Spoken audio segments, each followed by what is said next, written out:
का भी धन्यवाद कि उन्होंने नायब सैनी जी के नेतृत्व में बिल्कुल ही अच्छे तरीके से खूब लोगों ने देख लिया, पार्लियामेंट चुनाव से पहले भी, पार्लियामेंट चुनाव के बाद भी, असेंबली चुनाव में, कि भी नायब सैनी जी जो कहते हैं वो करते हैं। मोदी जी की गारंटी और हरियाणा में नायब सैनी जी की गारंटी, और सभी कार्यकर्ताओं ने मिल करके हर चीज से ऊपर उठ करके एकजुट होकर के इस जंग को लड़ा, इस लड़ाई को लड़ा, और बिल्कुल ट्रिपल इंजन की सरकार हरियाणा में दी है। और अब सब मिलकर के बहुत अच्छे तरीके से जो संकल्प जी विधानसभा चुनाव में हुए सारे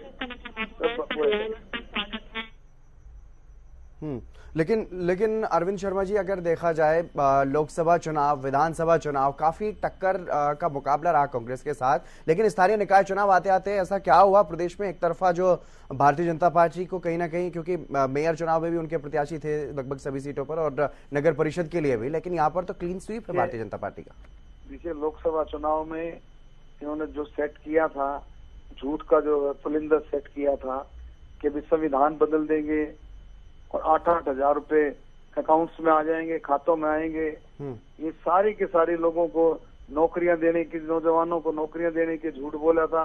और इसी तरह से असेंबली में भी यही सेट करने की कोशिश की थी, लेकिन लोग इनकी बातों में नहीं आए। और अब विधानसभा चुनाव में इनको मुंह की खानी पड़ी। और अब आप देखेंगे, अब निकाय चुनाव में भी इन्होंने जो बातें की थी, तो निकाय चुनाव में तो माननीय मुख्यमंत्री जी ने पहले कह दिया था कि इन्होंने बिल्कुल हथियार डाल दिए हैं, ये बिल्कुल चुनाव मैदान से ही छोड़ करके भागे। इनको पता लग गया था कि इनकी ग्राउंड पर इनकी स्थिति क्या है, लोग इनको कितना, लोग इनके बारे में क्या बात करते हैं, इनको खूब अच्छे से समझ में आ गया था।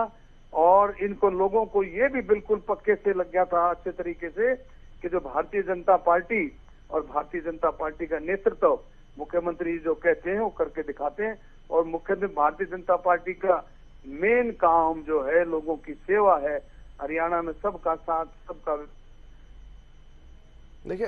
लेकिन शर्मा जी, जिस तरीके से प्रदेश में मुख्य विपक्षी दल है कांग्रेस, लेकिन आप लोगों ने जिस तरह से माहौल बनाया है कि विपक्ष तो है ही नहीं, ट्रिपल इंजन की सरकार बनने जा रही है, एक तरफा माहौल है, तो उससे अब चुनाव के परिणाम भी इसी तरह के हैं, तो मुख्य विपक्षी दल की स्थिति आगे कैसी देख रहे हैं आप? देखिए, मुख्य विपक्षी दल आप देखें 2014 तक जो इन्होंने सरकार चलाई, मैंने कल भी बात रखी थी कि अगर ऐसी बात होती, अगर ये ऐसी बात होती तो ये दोबारा से सरकार बना लेते, इतने अच्छे काम करते। तो काम तो किए ही नहीं, लोगों के हित के काम तो किए ही नहीं, सिवाय जो है इधर उधर के लोगों को बहकाने के सिवाय कुछ काम नहीं किया। और ये हमारी भारतीय जनता पार्टी की सरकार हर वर्ग के लिए, चाहे किसान हो, खेतीहर मजदूर हो, एससी है, ओबीसी, हर वर्ग के लिए, खिलाड़ी हो, महिलाएं हो, बुजुर्ग हो, नौजवान हो, हर वर्ग के लिए, कर्मचारी, व्यापारी, सबके लिए भारतीय जनता पार्टी की सोच है, सबके लिए काम करती है। और यही कारण है कि आज जिनकी सरकार हरियाणा में बनी। धन्यवाद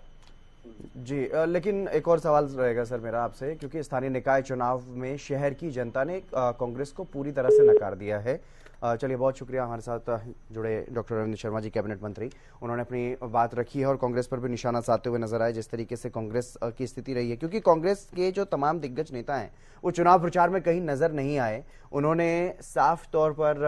अगर पूर्व मुख्यमंत्री भूपेंद्र सिंह हुड्डा की बात करें तो वो साफ तौर पर ये कहते हुए नजर आए कि मैं भी नहीं जाता हूँ, मैं भी सिर्फ लोकसभा चुनाव और विधानसभा चुनाव में प्रचार करने के लिए जाता हूँ, ऐसे स्थानीय निकाय चुनाव में कभी प्रचार करने नहीं गया हूँ।